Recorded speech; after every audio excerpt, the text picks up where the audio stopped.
Well, welcome back to Gopher's Workshop.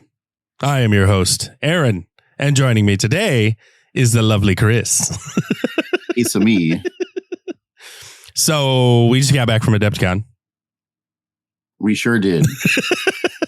You want to talk about it? the ups and the downs. It was a great time, though. It was. I had a blast.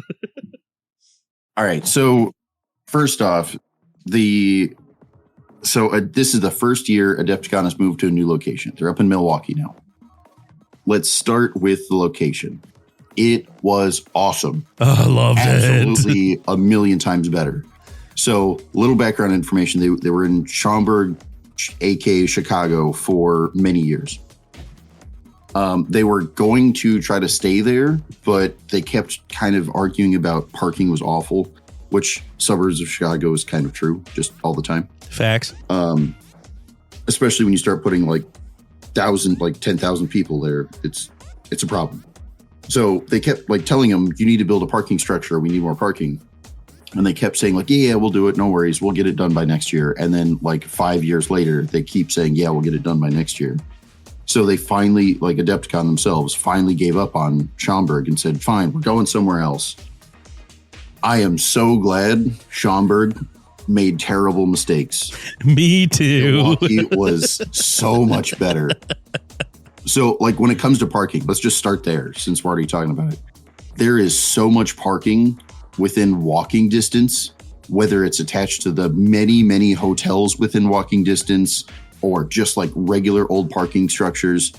It's actually, I think, cheaper per day than Chicago was, even though you could kind of find they didn't have much available. So a fair amount of it was people parking in the local gas station and just leaving their car there all day. So some people were getting it for free, but they weren't parking where they should be. But anyway, there's a ton of parking within walking distance. There's a ton of hotels within walking distance. Well, hold. We gotta tell them about this too. There's 16 parking structures and parking facilities that actually gave discount codes out for Adepticon as well, which made it cheaper. So they were working with them. One of them I know was giving a $12 a day discount. So parking was $3 an hour. It was ridiculous. Well, a day, but yeah. Oh, was it a day? Yeah. Oh my God, that's even better. It was really good. But again, there's a ton of hotels, and those hotels had their own parking structures. The place we stayed in, we got a little bougie, and we stayed in the hotel that was attached to the convention hall. We normally don't do that, but again, reasonable prices, so we did. And it was $12 for the week because it was the hotel's parking lot. Amazing. So anyway, there's also because it's downtown, basically you can walk everywhere if you want to. All the trams are free in the city. So if you decide you want to go do a touristy thing that's on the other side of town, you can basically get there for free. Even without taking the trams, there was a ton of good restaurants that were all within walking distance. Yep. So it was great. Every part of the new location was awesome. The actual location itself was this big 3-4 story convention hall. I don't like it. Well, we're not going to go into that. I'm scared of heights. Correct. It was very entertaining, but you got over it by the end of the week. I did. It was good. While that was really funny and we all enjoyed it, they still have room for expansion though, right? Because they were using all of the third story, all of the second story, and then part of the first story. They still have room to expand this year. So now that again, it was super great the whole time.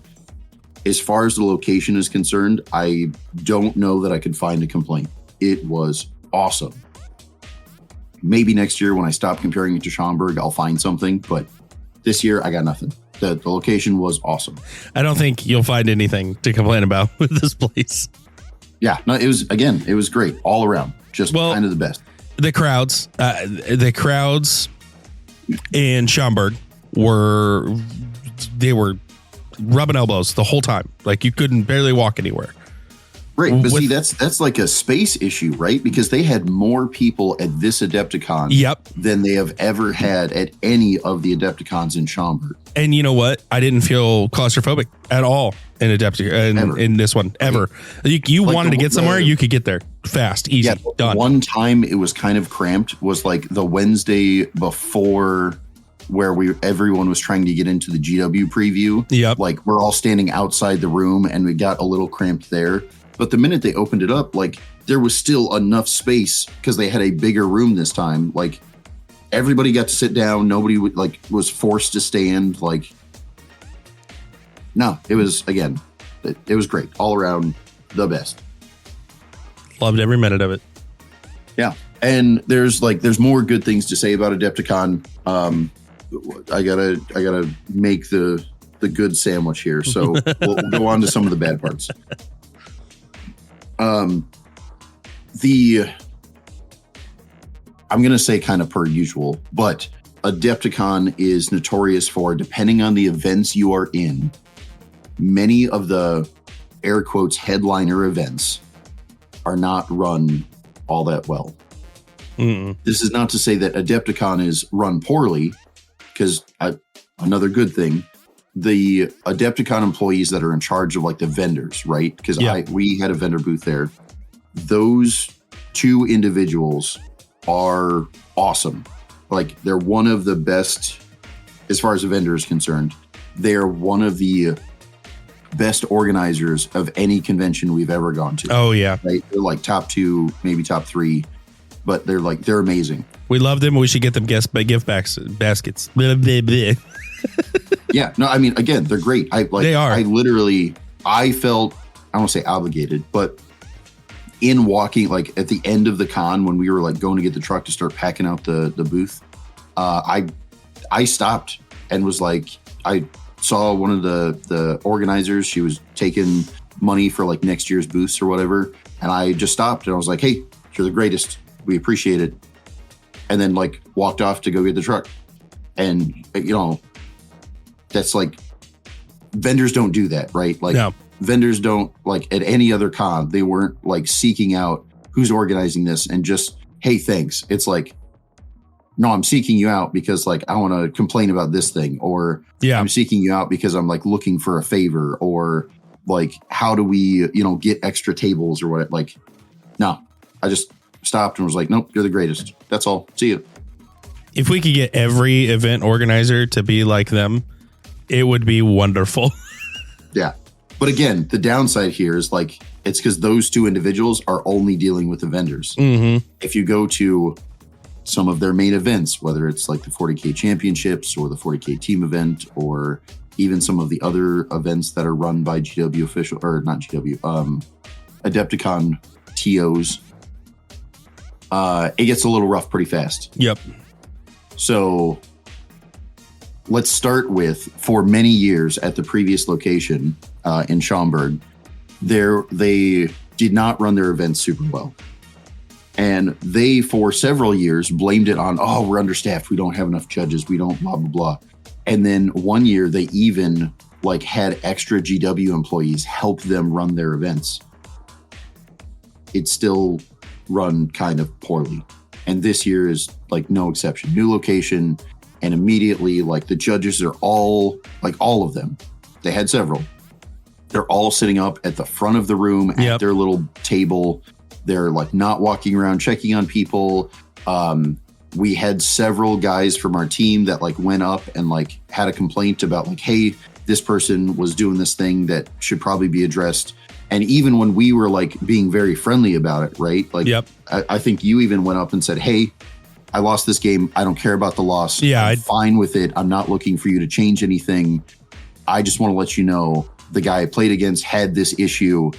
And they were like upset at you. They're like, why are you talking to me? Leave me alone. Yeah. Well, and no, you're the TO for the event. You're the person I'm supposed to talk to.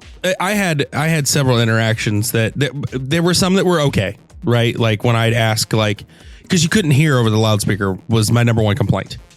You couldn't hear anything. So I'd go up and ask like, hey, we're taking a break. How long is this break? And the first time I talked to someone, it was like I was an inconvenience. Like I should already know the answer. Well, it wasn't printed on the schedule at all. There was no break printed on the schedule from what I saw for the championship. Or I couldn't get access to it. Yeah, for clarity, some of their other events had printed break times, like on the team event. But what's funny is after the first round, because I got started a little late, basically that whole schedule for like, I think it was day one, was off by like 15 minutes. Yep. It was the whole schedule was just thrown out at that point. So that's what also caused a lot of confusion. But the first time I went up to the booth and asked him, it was almost like it was an inconvenience. After that, I started talking to the announcer himself for the rest of the events that I was involved in for the rest of the weekend. And he was absolutely wonderful. He was like, oh, you couldn't hear me. That's fine. I got you. This is it. Or they'd start writing it down because they had multiple people. So he'd write it on a piece of paper and put it on the front of his booth. And anytime you'd ask, like, don't worry, I got you. We're going to write breaks here. Like he was absolutely phenomenal. But the times I'd bring up issues. He wasn't the head judge. No, right? Absolutely not. He was just the announcer. But anytime you'd bring up an issue to a judge, it was almost like it was an inconvenience and they just dismissed you. And I brought up the issue I had with the game one. I brought up an issue with game two where the terrain wasn't remeasured. Like we didn't have enough time to remeasure the terrain and everything because it had been knocked around in the last game. And they were like, well, you've got time before you start your match. It's like, do we really? Because I mean, you just push us right into it. Like, and see, that's where it's kind of untrue, right? Like the answer is yes, you had this big long break before, but the answer is like, I don't know what table I'm supposed to be at. Yeah. It's not like, oh, hey, the break is starting. Also, we have your pairings so you guys can shuffle during the break. Pairings like, were not announced. Yeah. It's what, even when they put them up though, it's, and this is every GT, right? Like they're not special when I say this, but like, you put up the pairings and it's like, all right, cool. You have like max 10 minutes after we put up the pairings to get to your table when you've got thousands of people, or hundreds, I should say, but like hundreds of people shuffling around trying to get to their table. And you've got 10 minutes to get through the crowd, get there, get your army out or off your display board, whatever. And then also set up your thing before we start the clock.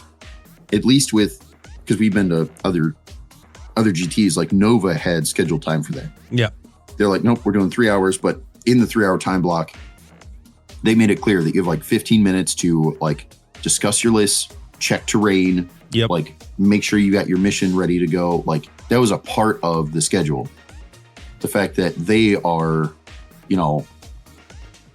hey, people are knocking around terrain and we put up pairings and you have 10 minutes to get to a place and we're starting the clock. And they don't plan for like correcting that.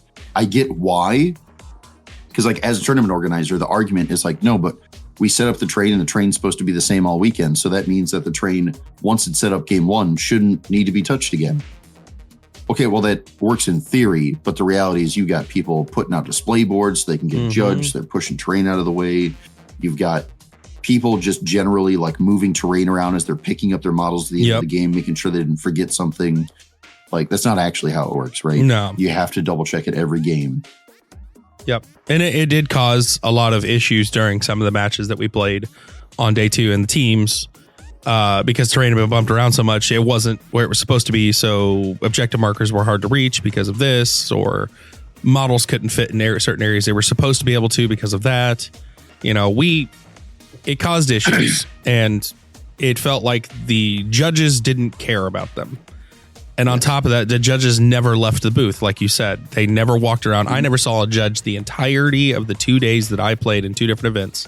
I never saw a single judge come past my table. Right. And there's an argument for like, if you're understaffed, whatever out, like there's times where I wouldn't necessarily be bothered by that. If I'm running a GT, first off, I should have multiple judges that I trust. Yep. But as the head judge, maybe me specifically, the head judge, I stay up at the table the whole time. That way, not only the other judges I have, but also the players know where to find me at every moment. If I'm not there, I'm helping somebody because they came up and found me. That makes sense. If the head judge was sitting there the whole time, I'm not going to complain once. That being said, when you've got like 4 judges to cover as a super major, first off, that's not enough.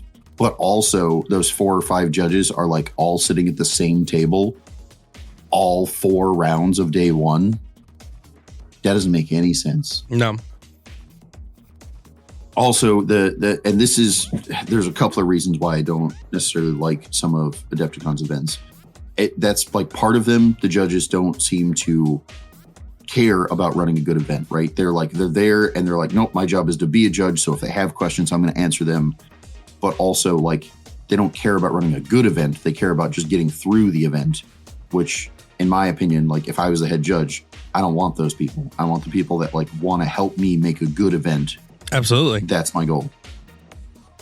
But like, one of the things that really bothered me is game 1, you played against a guy who was intentionally slow playing. Yes. And he almost quite literally admitted to it. Whatever, that's fine.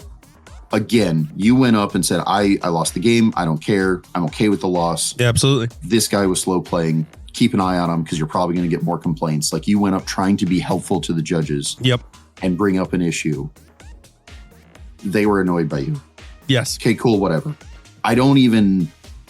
They shouldn't act that way. They shouldn't come off that way. But you know what? Maybe he just got dealing with like some other, big issue, being a pain in the butt. Yep. I wouldn't even be bothered by it.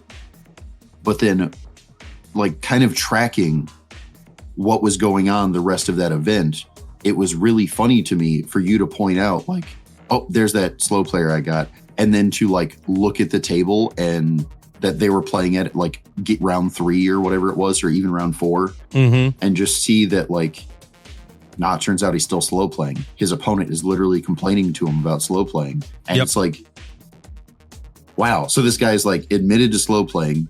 All of his opponents, at least like 3 of the 4 that he played that day, are complaining about him slow playing.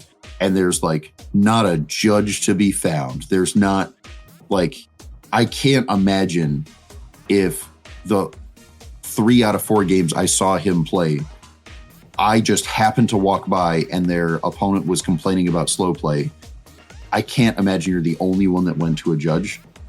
And the guy just keeps doing it. Like, he doesn't even feel bothered by the fact that every one of his opponents is complaining and multiple opponents presumably went up to the judge about him. Yep. I did find out that the opponents didn't do what I did, which is I called it. Turn 2, I called it. I was like, we're done. We don't have any time left. We're not even going to bother talking it out. It's fine. Like, I was done with the table. His opponents did not do that. They talked it out. They forced him to talk it out, and they did not lose to him. So I did find that out later. You're right. And we're gonna bring up talking out again later. Yep. It's important. It is. Anyway, so we're going to stick to the topic of Adepticon as a whole. I want to start before we again, I've got a few more good things to say about Adepticon because I actually thought Adepticon as a whole was great. Aside from that, I enjoyed everything else. Right? Like, you played multiple events. It's like a long week. We were also kind of working the booth. So like, we're even a little more stressed than like your average, convention goer. Yep. We still had a good time. The whole thing about Adepticon is if you're in the right mindset, all of Adepticon is actually awesome, right? As much as we're complaining about the TOs, the reality is I would absolutely go back and play in those events. But when I'm going to play in those events, I've got the right mindset, right? Like, yes, this is a super major and we're like, what, it's a big deal. It's not. Adepticon, their scoring structure is so heavily hobby scoring compared to every other GT I kind of think ever. Like, it's not a real GT. It technically is in name. It is scored that way. If I'm being honest, I wish ITC didn't even allow for Adepticon to count because their scoring structure is so wildly different than literally every other GT. Yeah, it's like 70-80% hobby. It's crazy. Again, wins kind of beat out everything. And that's the argument of why it should still count. Yes. It's because, but they still went undefeated. They got first. Okay, I get it. That's fair. But also, when they tell, because they had multiple events over the weekend, that they said, do not count the 10 points for scoring. Yes. Okay, well, that's like official GW tournament pack. But you decide to do something different. I'm not mad at that. And the reason they said that is because they had their own like hobbying rubric. Well, it turns out the hobbying rubric wasn't 10% of the score, and they wanted to do like, you know, this rubric for you could earn like 3 out of 10 points for the level. Like, no, their rubric was more points or the same points than you could earn in an actual game. Yeah. It's like wildly different. So again, I'm not mad that they're doing this. I'm fine with having a hobby-oriented event. If I go into all of Adepticon with the mindset of this is a hobby-focused event, I'm going to show up, I'm going to have some drinks, I'm going to play some games with my friends. The whole experience is great. I have a great time. Yeah. If I show up and I'm like, this is a super major, I'm going to try to like do good and there's going to be some competitive play. Me? Absolutely not. It just ruins the whole experience. It should not be considered a real GT in my opinion. When we went to, that's fair. Yeah. I don't get to make these decisions, but if I'm being honest, when it comes to the whole ITC circuit, there's a lot of tournaments that are run in a bunch of weird ways that maybe shouldn't be. Adepticon being a super major, I think should be held to a higher standard, and I don't think ITC should actually count Adepticon. Yeah. Like, for me, day one, championship, it was a bust. Like, I was super upset by everything because of the interactions with the judges and my opponents. Like, it was I was just disappointed in it. You told me fair, it's specifically the judges, right? Yes. When we talked day of, right? Like it was still fresh. Yep. It was pretty clear that you were upset that the judges weren't doing their job, even though you were trying to be helpful and just trying to enjoy the event. The fact that you had like a rough opponent round one, you've been to other events, right? Yep. You've had rough opponents. You can get over that. Yeah, absolutely. It's not that your opponent was trying to like, but they're trying real hard because they want to win. We understand that. We like can get past that, you know, even if they cheat. And I'm not saying they did, right? But like, even if they cheat, it's like, all right, you're one of those guys. Like, I'm bothered by it, but I'll get over it. I'll still have a good rest of the event. Yeah. You basically didn't enjoy any part of the singles. Except my final match when we didn't care. We both came in there with 2 losses and 1 win. Well, sorry, we both came in with 1 loss, 1 win. So both of us were like, we are not going to get anywhere on the high chart. It was me versus an orc player, and we just had a ball the whole time. We just got into some good scruffs, and it was just fun. Nobody cared about the win. That was the only time I had fun during the singles, but it wasn't enough to overshadow everything else that happened during singles. Yeah, and again, I like as much as the opponents are technically the one causing the issues, it's not. No. I would argue it's not actually on them, right? No. Every super major has so many people. You're going to run into the one guy who cheats. You're going to run into, well, at least as the TO, right? Like not as a player, you could probably dodge that. But if you're unlucky enough to run into them, you know that every super major has at least one cheater. Every super major has at least 5 slow players. And that's very conservative. But it's as much as they exist in the crowd, no one's mad that they exist. They understand and assume they exist. They can still enjoy their event. And if the TO is doing their job, well, that's all right. We'll manage that, right? We'll try to mitigate that. We'll try to make sure everyone has a good time. As the TO, my job is to, when you end this event and you leave, it doesn't matter whether you ran into the guy who cheated. It doesn't matter whether you ran into a slow player. It doesn't matter whether you dodged all of that. You're going to go back home. You're going to tell all your friends, this event was awesome. You should go with me next year. Like, that's my job as the TO. Yep.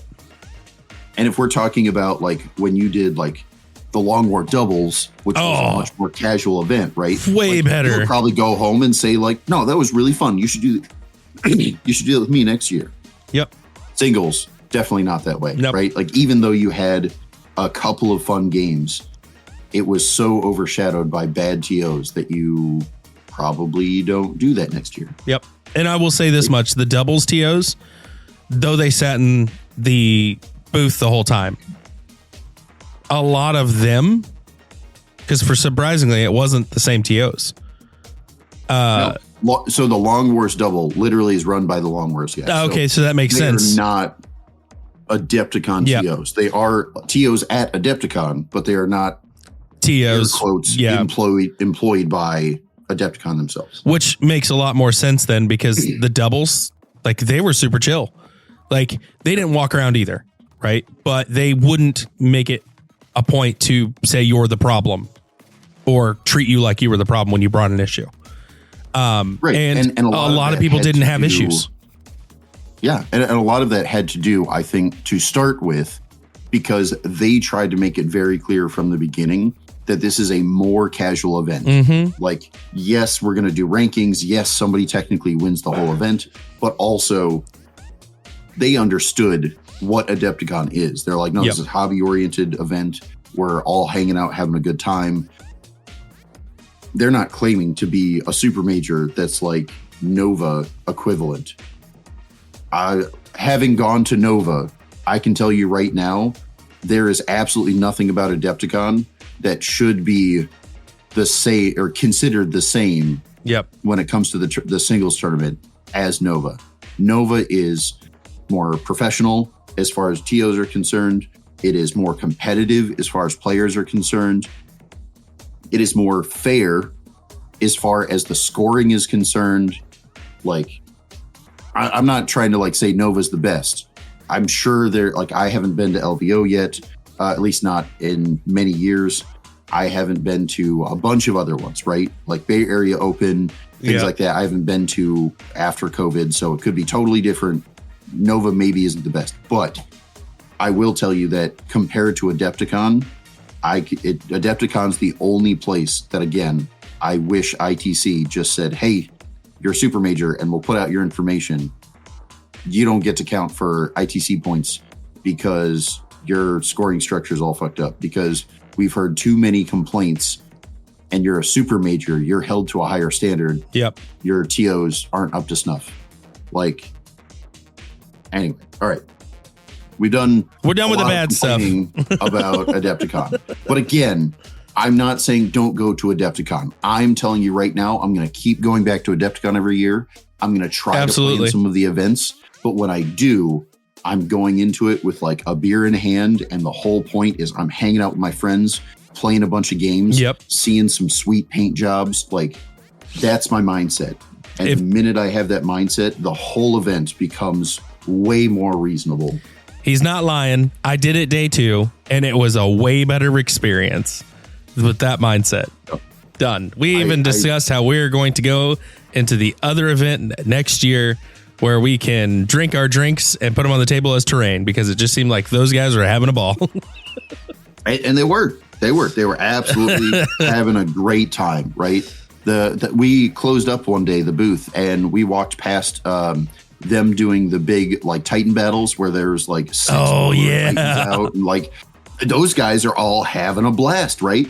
But none of those guys are like, oh man, I'm gonna try to win. They're like, no, I want to play games. Like, I want to see how many robots I can blow up. Right. All right, so we've got more stuff to go over. Yes, let's go ahead and do our mid-break real quick, and then we'll come back and do some more fun stuff about Adepticon and what's going on in the world. Woo woo.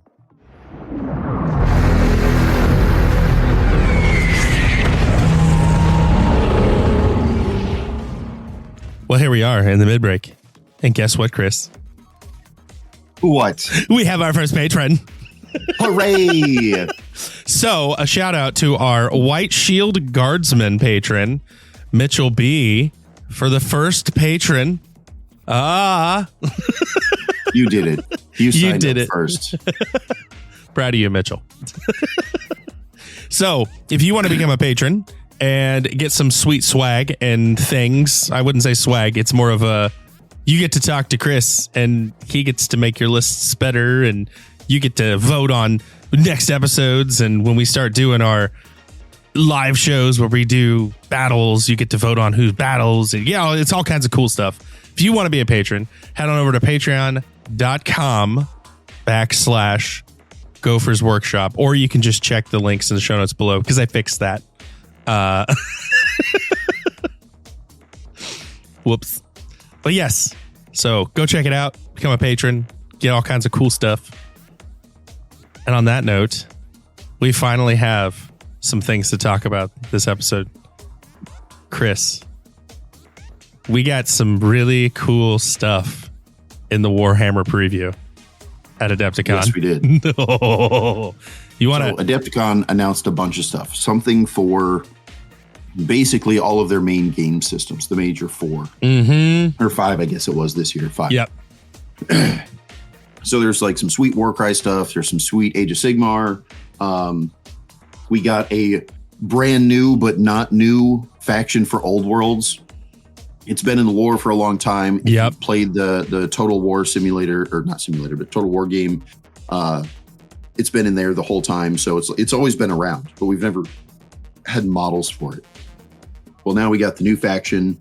They have giant statue monster guys. They've got the sweet dragon lady, all sorts of cool stuff. We saw the previews for Kill Team. We saw the previews for 40K, the many previews for 40K, to be fair. Oh, yeah. They hit like 6 different factions and then also kind of updated their roadmap. Bunch of cool stuff. Moral of the story, gophermafia.com. As you see all these sweet things go up for pre-order, we will have them available on gophermafia.com. So if you want to support us in a way that isn't Patreon, you can get yourself some sweet models, still get them 15% off compared to GW prices, so you can save yourself $1 while supporting us. Do that thing. I do want to hit, before we get out of this mid-break, I do want to hit a few key areas for our 40K fans. Right now, all the talk is chaos, right? Each of the chaos factions is getting at least a new unit or model in this whole new release. And several of them are coming in like a battle force box. Yes. So to kick things off, we have our bloodthirsters, our warriors of Khorne here. They are getting an 8-bound slaughter-bound champion. So like they're getting a slaughter-bound model. And this thing, according to the codex leaks and things, this thing is already just brutal, and it is a model that is able to lead your 8-bound. There is supposedly getting a Khorne Berserker like detachment that these guys will be really good in, so look out for that. The Death Guard is getting a new model as well. Wow, sick ass sword! Oh my god!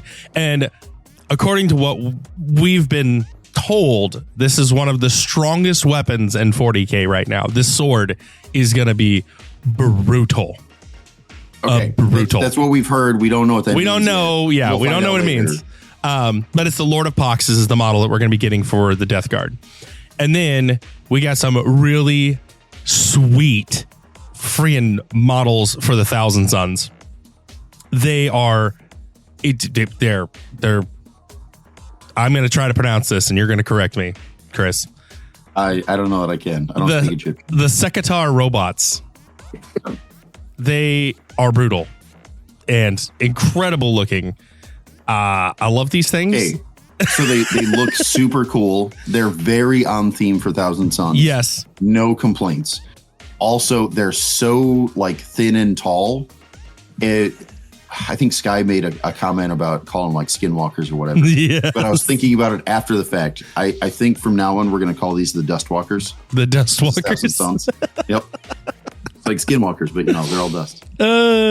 They look kind of like, you made a mention in the preview. They look kind of like it's going to be like their version of like the Hellbrutes, or even like their version of the missile nipples.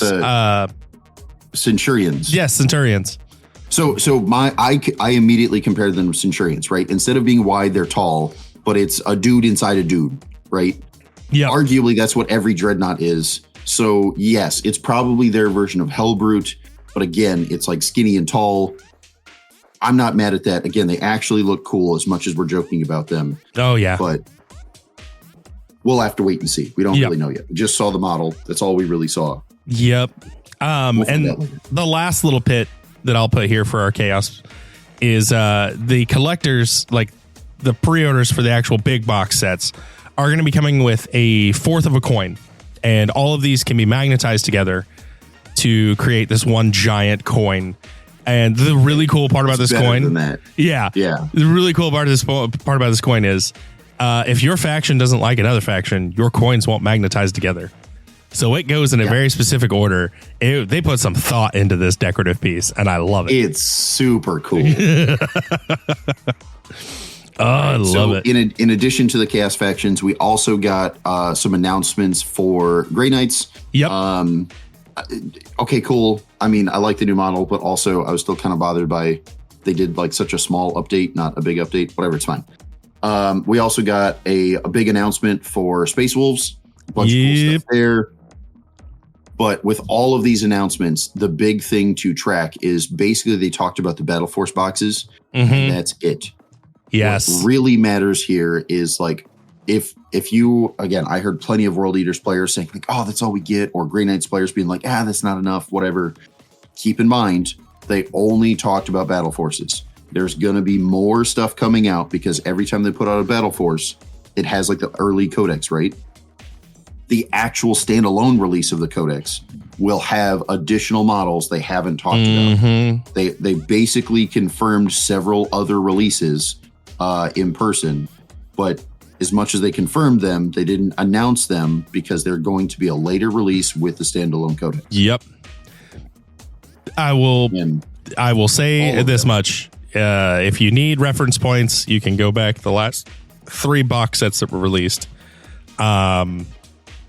The Battle Force box sets that were released. I mean, Blood Angels, they got all that cool stuff in the Battle Force box. And then we got Sergeants and we got new Apothecary. You got a bunch of stuff that was released alongside of it. They're always releasing things alongside. They do this so they have build up time. Like, here's your Battle Force box. And then a couple weeks down the line, they'll announce this is the new model that you're going to get too. Like, patience. And all these things, whether it's the Battle Forces or the individual codexes with extra dudes, all these available 15% off on our web store. Well, I think that about covers our mid-break. Is there anything else you want to drop on them? Nope, we still got more to talk about for this episode. We'll just hit it up there. Let's go to the end of the episode.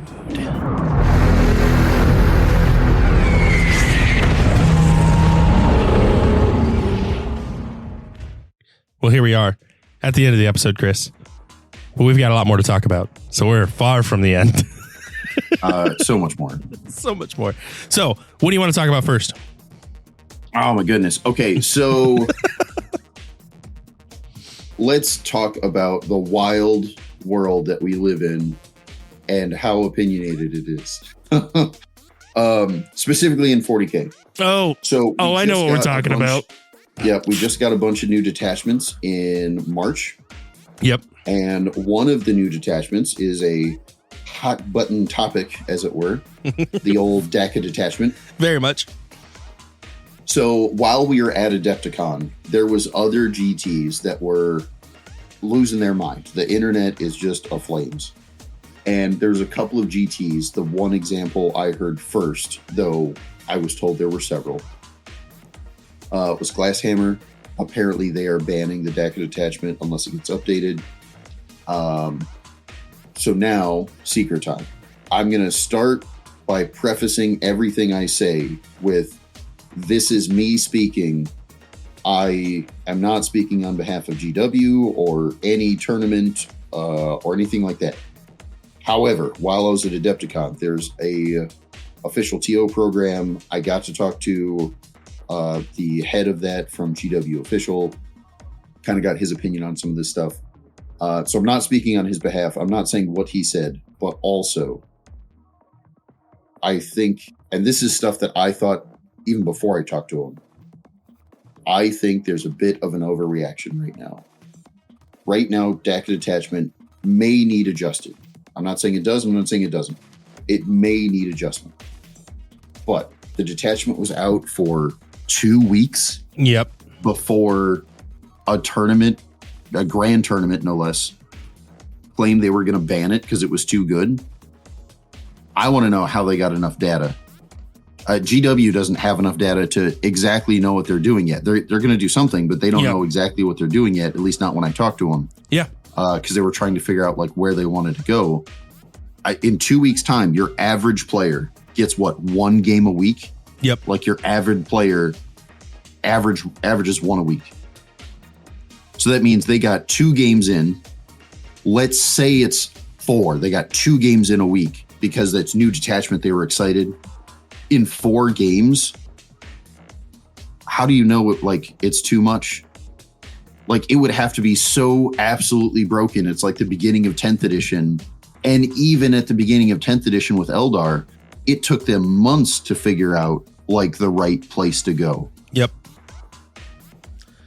And it's on both sides, right? Like you could say the orc player who's playing this detachment knows orcs so well. He got in like 4 games and he could tell it was too much.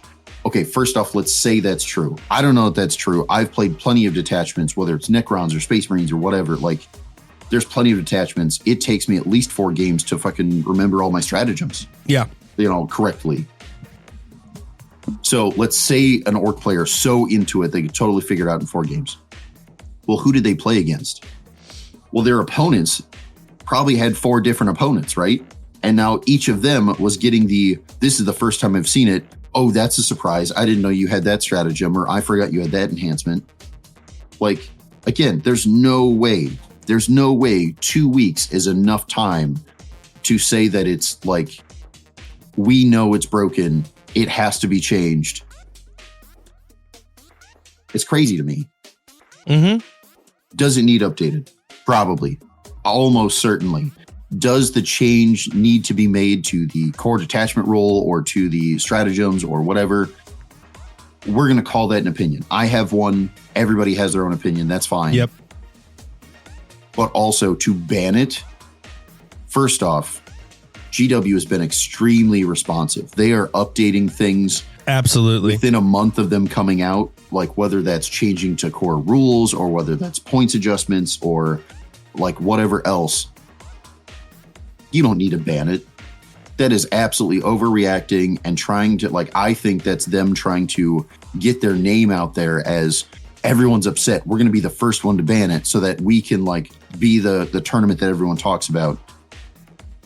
And to be fair, I just did that, right? Like I absolutely called them out and gave them publicity that I probably shouldn't have. GW has been so good this edition about being responsive and being on top of things, even if they don't do it exactly right. Like it took multiple corrections to get Eldar under control at the beginning of the edition. Yep. You're right. But also they were trying to be fair about it, right? They were like, here's a clear nerf to towering. We're going to see if that does it. Oh, they didn't do it. Okay, here's another nerf. Like they were trying to be reasonable about it. Well, and we heard it straight from GW official that they are listening to the fans. Like they are listening to the players. Absolutely. Your opinion matters at this edition. They absolutely have said it to us. Yep. You matter. Give us your opinion. They said they were going to do something because everyone's upset. They said they're going to do something. They gave me a general time frame, which I will keep to myself. But it's like, it's crazy to me that these GTs are getting so up in arms. It's not like 7th edition where ITC had to basically make the whole tournament pack because GW didn't care. It's a totally new GW, right? We are in a much better place. Why is everyone losing their minds? Well, I heard all of this talk before about my own Blood Angels when they released the Codex. Everybody kept saying it's so broken, but was it, or is it just something you haven't learned to fight into yet? Because now that it's been out for a while, right? Like there's not enough play testing, both from the opponent side of orcs and orcs themselves. Like even if we say there's enough from the orc side, I don't think that's true, but let's just say it is. Yep. From the opponent side, the amount of counterplay that is available to every faction or almost every faction against orcs, there is no reason why we have to ban it within 2 weeks. Give the opponents a chance to remember, oh, they gained that stratagem. That's important. I should focus down on that unit first instead of this other one. Yep. Like it's literally your opponent. Their whole job is to stop your game plan, right? And if they don't know how to stop your game plan, you get to run away with it. All it takes is play against that same opponent with this new detachment more than 2 times, and they will already do better without a single change. That's true, like every detachment all the time. So, anywho, I want to give an example. Crazy nonsense. I want to give an example about this DACA detachment because I got to partner with a DACA player during our doubles. Mm-hmm. Our opponents repeatedly throughout the entire game, like entire tournament, kept saying how broken the DACA detachment was. The problem is, and this is the example, my partner told them, I'm a shooting orc army. It's actually pretty dangerous. Instead of them responding to him saying, I am a shooty orc army, it's pretty dangerous, they deployed right on the front line and walked out every single match right into the center of the field where he had line of sight for shooting. This is the exact... Why do I need to use cover appropriately? It's not like an orc. Votan, they're orcs, right? That's the problem. Everybody kept treating them like they were still orcs. And that was my argument the whole game, or whole matches. I would tell them afterwards, I understand why you're upset. You think it's broken, but you did not respond appropriately. He told you from the beginning, I have lots of guns and they do shoot. They shoot a lot. Yep. You responded with, I'm going to stand in the middle of a field and get shot. That's why it feels so broken, because you didn't know how to properly react to it. Right. And if I did that against Tau and I lost, it doesn't mean Tau's broken. It means I made a mistake. Yep. Right. Yep. Absolutely. So as an example, right? Like everyone agrees there needs to be some adjustment to the detachment. Yeah. I don't want to agree with it, but at this point I'll say there is a thing I want changed. It's not the core detachment rule, but there's a thing I want changed. But we'll put that aside for a second. If we look at the tournament results of GW singles event, and again, I wish we didn't, but there were 3 DACA detachments in the top 10, and they didn't even place in the top 3. It was like 6th, 8th, and 10th. No, 6th, 9th, and 10th. Turns out all 3 of those lists were almost identical. And you know what else? All 3 of those lists had 4 data sheets that they spammed the max number of. And then they splashed in almost identical a few other things. Yep. If I was playing any other faction, if I was playing Tyranids or I name it, right? If there was 4 data sheets that I spammed 3 of each, and I was like, the minute you said I could take a 4th, I would immediately drop all of my other splashes in order to get a 4th of all of those things. Is the issue the detachment? Or is it the fact that like those data sheets are too cheap? There's a very real and honest argument of like several of those data sheets are shooting or all of those data sheets are shooting oriented, right? And because of that, since orcs haven't had the great shooting detachment this whole time, I think a lot of those units have flown under the radar and they're just too cheap, and they've always been too cheap. But people haven't been taking them because they've been playing Meganobs, Double Wah, and they've been playing like, so I don't actually think the detachment's the problem. No. If I was playing Tyranids and I said, I'm playing 3 Neurothropes and 3 Zoanthrope units, full bricks, and I'm playing 3 of this and 3 of that and 3 of that, like I'm just spamming super hard, everyone would say, well, you're spamming those so hard, those must be too cheap. Furthermore, if you want to talk about orcs as a whole, like Zodgrot plus 20 boys with their 20 grots, so super grots, that's in every orc competitive list. Yep. Like, I don't even care what detachment you're playing. If I said that about Space Marines, every single faction, every single detachment, they're all playing the exact same, like, I don't whatever thing, right? They're all spamming 3 of this Eradicator unit. Eradicators would go up immediately. There's like, if every Tyranid list, no matter the detachment, was playing Swarmlord, the named character, Swarmlord would go up in points. What happened to the Vindicator? Sure. But I'm saying like it's like a direct comparison, right? Yep. Like, yep. Swarmlord is played in every list. I don't care the detachment. I don't care the like list build. I don't care the meta. It is an auto include in every list all the time. Swarmlord would go up in points. Zodgrot? No one. There is not a single person that is talking about how Zodgrot is an auto include before you even decide what list you're building or what detachment you take. Not a single person is saying he should go up in points. It's crazy to me. I'm not saying he needs to go up a ton. I'm not saying anything should go up a ton. I made the argument to one of our orc players of like, if you had Ludas and Flash Gits and Mech with Shock Attack Gun, if they all went up 5 points apiece minimum unit size, that doesn't sound like it hurts any other detachment, right? Because any other detachment, even the other kind of shooty detachments, are going to like, oh, that means my whole list goes up by like 10 points. That's not so bad. But this specific detachment, they're spamming 3 of each of those. So now it's gone up by like 60 or 90 points. Mm-hmm. Well, now they lose a whole unit, maybe even one of the units they're spamming in order to afford all the others. Well, now we're hitting like the real problem. And it was only a 5-point adjustment.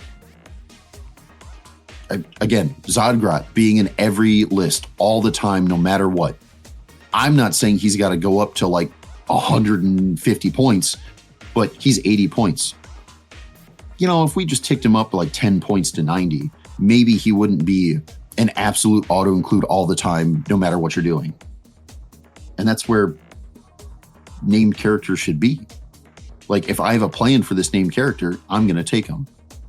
If I don't have a plan, why is he so cheap that I feel obligated to put him in, even if he has nothing to do with my plan? I hope GW listens because I want them to be responsive to the community. I hope GW is willing to make changes, but keep them fairly small and like reasonable, because right now I think the whole community is overreacting pretty hard. And to be fair, it's across the board. That I have seen Reddit posts of like orc players saying, I played 2 games and in both games I tabled my opponent by the end of turn 3. That's 2 games, man. That is not enough information to say you're like crazy powerful. Were those 2 games even against the same opponent to where they could like correct the mistake? Or did you just gotcha 2 different people because they had never seen any of the information before? Right? Like,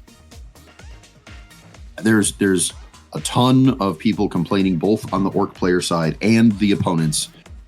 And I think it is way too early to say that it's bannable. Even if it is absolutely too powerful, bannable is excessive.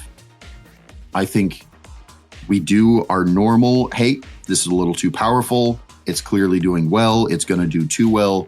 Hey, GW, can you give us a bit of a nerf here to make this more in line with everybody else? It's getting a little unfun. And GW is going to listen. They're going to do it. They're going to respond appropriately, or at least as close as they can from like the information they have. That's fine. If nothing else, again, I don't want Adepticon to count as a real super major, but GW official, the one thing I will say they officially said is they did not feel comfortable making a change until they had enough data to make an appropriate change. So they wanted to see what happened at Adepticon, where you have a super major with real information, before they were willing to make a big change. That's what they were waiting for. They all they did was hope that we would be patient enough to wait 1 extra week. so that they could make an appropriate change before they did so. And there are multiple tournament organizers and multiple events that just wanted to listen to the hype, wanted to get on board with, nope, but we're gonna ban it now. And if they change it, maybe we'll bring it back. Again, that all just seems like, I don't know what you want to call it, cloud chasing or whatever. Cloud chasing. It's cloud chasing. So yeah. All right, I'll get off on my high horse on that. But yeah, again, the long and the short of it is, I'm not saying it isn't broken. I'm not saying it isn't powerful. I'm saying if you don't have enough information, your 2 games shouldn't be all over the internet about how you have all the answers. There is no faction, no detachment, no data sheet that you can play for less than, let's say, 5 games and be the authority on in even a minor way. 100%. That's how I feel. Alrighty. Is there anything else we want to hit? I feel like there was something else I wanted to cover today, but I don't remember what it is at the moment. Not that I can think of. Overall score of Adepticon, I'd say 9 out of 10 for me. Personally, I loved every minute of it. It was a great experience. Great time with friends, meeting new people. A lot of, like, for vendors and TOs, there was a lot of like elbow rubbing events that you get information. I really liked the way everything else was organized for this. The only reason I can't give it a 10 is because that one experience I had, honestly. As a vendor, I'm going to say it's like a 10 out of 10. Right? Oh, absolutely. But I got to like caveat it's as a vendor. Yes. As a player in the events, it depends on your mindset. I don't think I can ever give it above an 8 out of 10. And that's like in the events that I like. And I say that because, again, it's a hobby-oriented event. And there's too many people, whether it's like myself or others, I'm not blaming anybody. There's too many people that are going to these events and they're seeing that this is a GT or this is a like some big tournament. And it's not. It's just a bunch of guys hanging out, playing games and getting like hobby scores. So that and the TOs, there's either not enough of them or they're not engaged enough to do what I think a TO should, especially for like the scale of this event, how much it costs me to go to play in this singles tournament. I should have some quality TOs. Where's all my money going? Right. So